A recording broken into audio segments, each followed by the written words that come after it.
খাগড়াছড়িতে এনসিপির পদধারী ১৯ জন সহ ৩ শতাধিক নেতাকর্মী বিএনপিতে যোগদান করেছেন।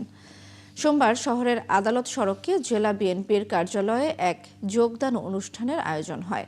জেলা বিএনপির যুগ্ম সাধারণ সম্পাদক অনিমেষ চাকমা রিঙ্কুর সভাপতিত্বে অনুষ্ঠানে প্রধান অতিথি হিসেবে উপস্থিত ছিলেন খাগড়াছড়ি জেলা বিএনপির সভাপতি ও সাবেক সংসদ সদস্য ওয়াদুদ ভুঁইয়া।